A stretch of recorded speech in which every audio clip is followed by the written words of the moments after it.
सत्य का उदय। अध्याय 2। जीवन का लक्ष्य। जन साधारण में शायद थोड़े ही ऐसे लोग होंगे जिन्होंने कभी जीवन की समस्या पर गंभीरतापूर्वक मनन किया हो।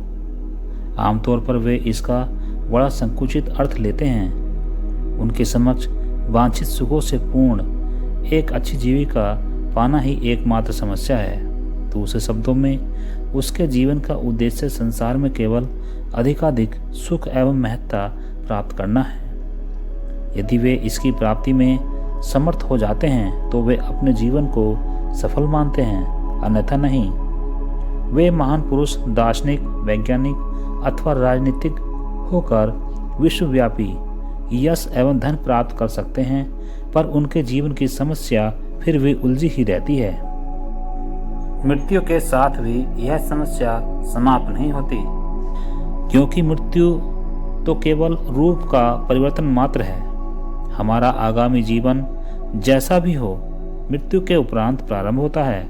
वर्तमान जीवन के पूर्व जिस प्रकार हम विभिन्न रूपों में अगणित जीवन जी चुके हैं, उसी प्रकार हमारी मृत्यु के बाद भी हमारे अनेक अन्य जीवन हो सकते हैं। जन्म और मृत्यु का चक्र अनिश्चित काल तक चलता रहता है। हमारे सामने समस्या केवल अपने वर्तमान जीवन के हल की नहीं, वरन सभी भावी जीवनों के हल की है। विस्तृत अर्थ में यह समस्या आत्मा के संपूर्ण अस्तित्व से संबंधित है, उसके अनेक स्थूल अथवा सूक्ष्म रूपों से, जो वह भिन्न भिन्न समय पर महाप्रलय काल तक धारण करती रहती है। जन्म मरण के प्रश्न पर विभिन्न धर्मों को मानने वालों में मतभेद हो सकता है, परंतु इतना तो निश्चित है कि वे केवल धर्मशास्त्रों का कोरा ज्ञान इस समस्या का हल नहीं कर सकता। इसके लिए तो आध्यात्मिक क्षेत्र में व्यवहारिक अनुभव आवश्यक है। समस्या तभी समाप्त होती है जब मनुष्य एक सूक्ष्मतम प्रकार की अनुभव शक्ति प्राप्त करके स्वयं आगे के जीवन की सच्ची अवस्था को समझ सके। इस रहस्य को लोग बहुधा विभिन्न प्रकार से समझते हैं, पर इस बात पर लगभग सभी सहमत हैं कि मृत्यु के उपरांत शाश्वत आनंद पाना ही जीवन का ध्येय है। इसके लिए वे सद्गुण, त्याग एवं भक्ति से पूर्ण जीवन पर जोर देते हैं, जिससे वे स्वर्ग का चिरस्थायी सुख अथवा निर्वाण या शांति की प्राप्त कर सकें। लेकिन इससे समस्या का अंत नहीं होता। समस्या काफ़ी आगे तक है। अतः इस समस्या का हल ढूंढने के लिए हमें वापस उस बिंदु की ओर देखना पड़ेगा जहां से हमारा अस्तित्व प्रारंभ हुआ है। वर्तमान स्थूलतम रूप में हमारा अस्तित्व न तो आकस्मिक है और न ही किसी घटनावश प्राप्त हुआ है, वरन यह विकास की मंद गति का परिणाम है। आत्मा का अस्तित्व सृष्टि के निर्माण काल से समझा जा सकता है, जब वह अपने नग्न रूप में एक अलग इकाई थी। आत्मा के अस्तित्व की उस प्राथमिक सूक्ष्मतम अवस्था से हम क्रमशः अस्तित्व के स्थूलतर रूपों की ओर बढ़ते गए। इन्हें हम आत्मा के ऊपर के आवरण कह सकते हैं। प्रारंभिक आवरण अत्यंत सूक्ष्म थे और उनके साथ हम अपने स्वदेश ईश्वरीय प्रदेश में थे। अहम के अधिकाधिक आवरण निरंतर बढ़ते गए और फिर मन, चित्त, बुद्धि तथा अहंकार के मोटे रूप हमारी स्थूलता में योग देने लगे। फिर संस्कारों का बनना शुरू हो गया और उनका प्रभाव भी होने लगा। पुण्य और पाप भी प्रकट होने लगे। हमारे अस्तित्व ने धीरे धीरे सघनतम रूप धारण कर लिया।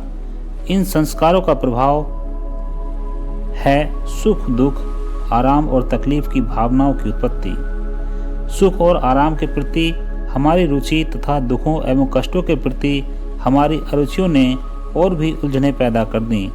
हम साधारणतः खुद को दुख एवं कष्टों से घिरा पाते हैं और उनसे छुटकारा पाना ही अपना मुख्य लक्ष्य समझने लगे हैं। समस्या के प्रति यह तो एक बड़ा संकुचित दृष्टिकोण है। सांसारिक उपलब्धियों को ही जीवन का उद्देश्य मान लेना प्राय निरर्थक है। हम भूल जाते हैं कि दुख और दर्द किसी रोग के लक्षण मात्र हैं, जबकि रोग कहीं अन्यंत्र है। सांसारिक सुख या लाभ की प्राप्ति के लिए ईश्वर को भक्ति द्वारा प्रसन्न करने का अभ्यास तो केवल एक मजाक है। हमारे सामने समस्या केवल दुख दर्दों से छुटकारा पाने की ही नहीं, वरन उस बंधन से छुटकारा पाने की है जो सभी दुख दर्दों का मूल कारण है। बंधन से छुटकारा पाना ही मोक्ष है। यह मुक्ति से भिन्न है। मुक्ति से पुनर्जन्म के क्रम का अंत नहीं होता। मुक्ति तो जन्म मरण के चक्र में केवल एक अल्पकालिक विराम है। मुक्ति में जन्म और मरण के चक्र की गति कुछ निश्चित समय के लिए स्थगित हो जाती है और उसके बाद फिर से हम भौतिक रूप धारण कर लेते हैं। पुनर्जन्म का अनंत चक्र तभी समाप्त होता है जब हम मोक्ष प्राप्त कर लेते हैं। मोक्ष हमारे सभी दुख दर्दों का अंत है। मोक्ष से नीचे कोई भी अवस्था ध्येय के रूप में स्वीकार नहीं की जा सकती।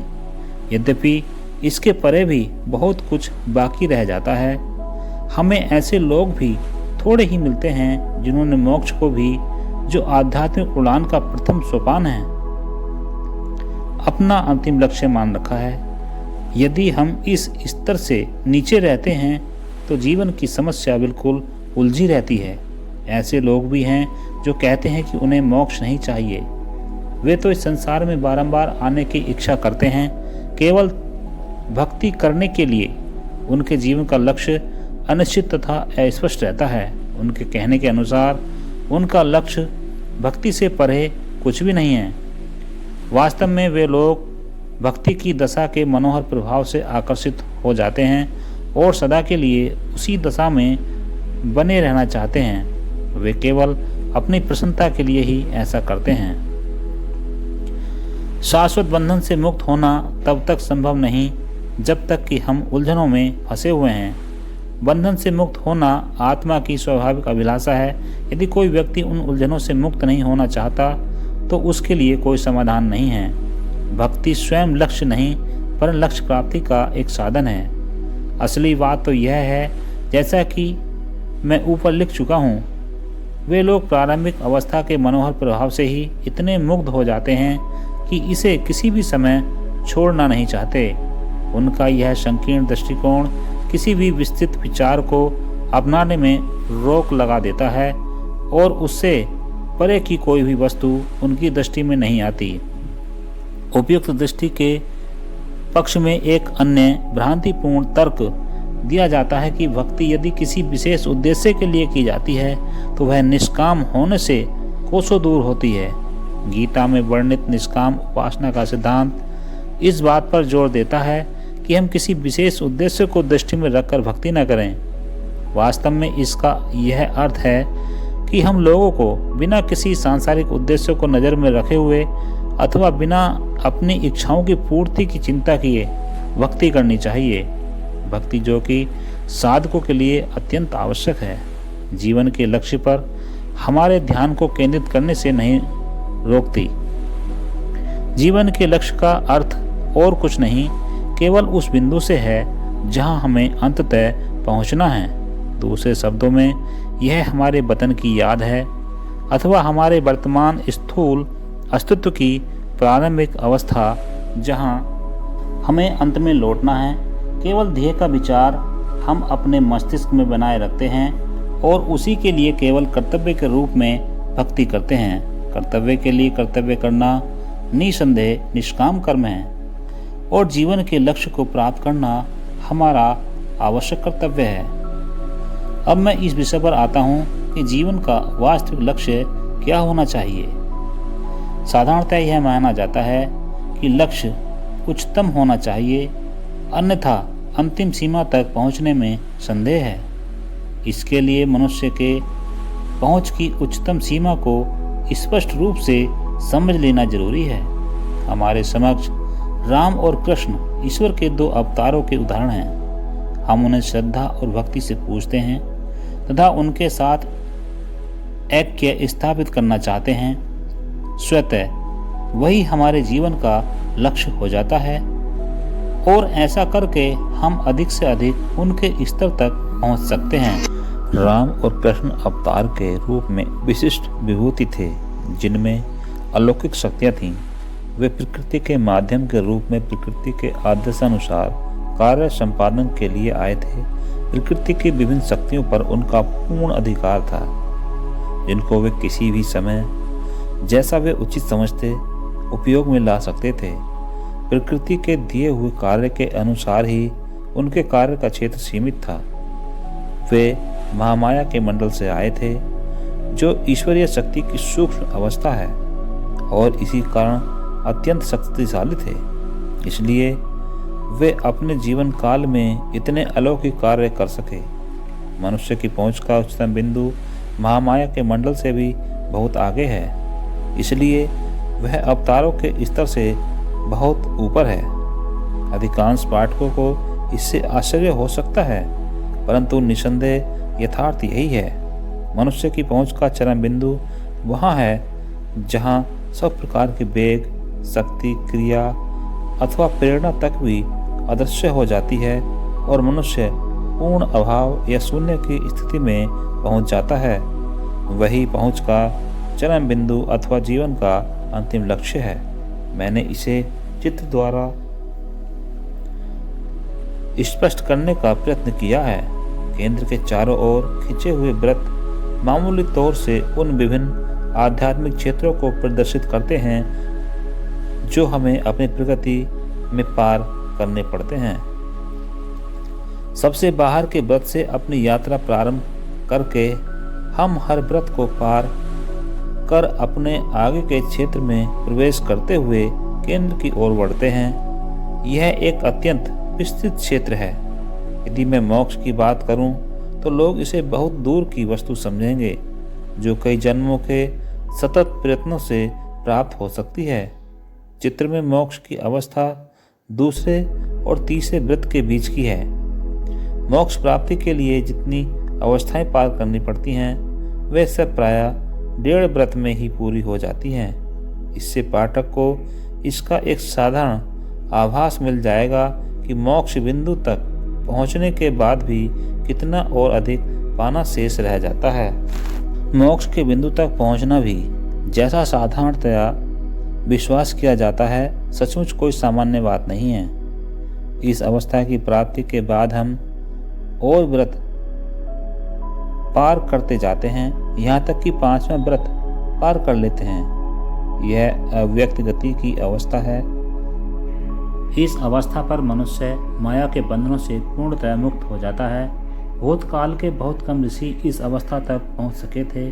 राजा जनक उनमें से एक थे जो इस अवस्था तक पहुँच सके थे। उनकी उपलब्धियाँ इतनी महान मानी जाती थीं कि उस काल के प्रमुख ऋषिगण तक अपने पुत्रों और शिष्यों को प्रशिक्षण के लिए उनके पास भेजा करते थे। मेरी पुस्तक राजयोग की प्रभाव क्षमता में वर्णित हृदय मंडल अब पार हो जाता है और हम 5वां व्रत पार कर मनस मंडल में पहुंचते हैं। उसके आगे के 11 व्रत अहंकार की विभिन्न अवस्थाएं प्रदर्शित करते हैं। वहाँ की दशा सूक्ष्मतर है और ज्यों-ज्यों हम उस मंडल में आगे बढ़ते जाते हैं वह और भी शुद्धतर होती जाती है। हम 16वें व्रत तक पहुँचते पहुँचते अहंकार से लगभग मुक्त हो जाते हैं। इस अवस्था की दशा प्रायः कल्पनातीत है। बड़े से बड़े ऋषियों में से बिरला ही कोई इसे प्राप्त कर सका है। जहाँ तक मेरी दृष्टि जाती है, प्राचीन ऋषियों में से कबीर के अतिरिक्त अन्य कोई 16वें व्रत की उस दशा तक नहीं पहुँच सका है।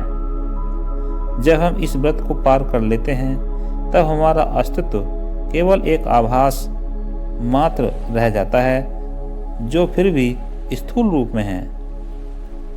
अब हम केंद्र मंडल में प्रवेश करते हैं। वहाँ भी हमें किसी वस्तु के 7 व्रत मिलते हैं जिसे मैं समझाने के निमित्त प्रकाश कह सकता हूँ। आगे बढ़ने के लिए हमें उन्हें पार करना होता है जिसे मैं अस्तित्व के आभास का स्थूल रूप कह चुका हूँ। वह अब अपनी अंतिम सीमा तक शुद्धतर एवं सूक्ष्मतर होता जाता है। अब हमने ऐसी अवस्था प्राप्त कर ली है जो केंद्र के निकटतम है और यही मनुष्य की संभावित उच्चतम पहुंच है। वहां हम असलियत की दशा से पूर्ण सामंजस्य स्थापित कर लेते हैं। केंद्र में पूर्णतः लय हो जाना संभव नहीं है, जिससे ब्रह्म और जीव में नाम मात्र का भेद बना रहे। मनुष्य की उपलब्धि की यही चरम सीमा है। यदि साक्षात्कार के पथ पर अधिकतम उन्नति करनी है तो मनुष्य को प्रारंभ से ही उस पर अपना ध्यान केंद्रित करना चाहिए। संसार के बहुत थोड़े संतों और योगियों को ही इसके विषय में कभी कोई ज्ञान था। उनकी अधिकतम पहुंच ज़्यादातर दूसरे या तीसरे व्रत तक हुई थी और दुर्भाग्यवश इस प्रारंभिक अवस्था को ही कभी कभी उन्होंने अपनी बहुत बड़ी उपलब्धि समझ लिया। मैंने यह सब इसलिए लिखा है जिससे लोग उन तथाकथित ईश्वर तत्व विशेषज्ञों को परख सकें जिन्हें पूर्णत्व प्राप्त करने वाला कहा जाता है तथा जिनके बाहरी रूप रंग एवं वैभव को देखकर ही मूढ़ जनता साधारणतः उन्हें वैसा ही मान बैठती है। सभी भाई बहनों को मेरा सादर नमस्कार। भाई बहनों, हमें आपके सुझाव बहुत ही उत्साहवर्धक लगते हैं, जिससे हम अपनी कमियों को दूर करके एक नई ऊर्जा के साथ नई वीडियो बनाने की कोशिश करते हैं। तो मुझे पूर्ण विश्वास है कि आप सभी भाई बहन अपने सुझाव कमेंट द्वारा ज़रूर देंगे। धन्यवाद।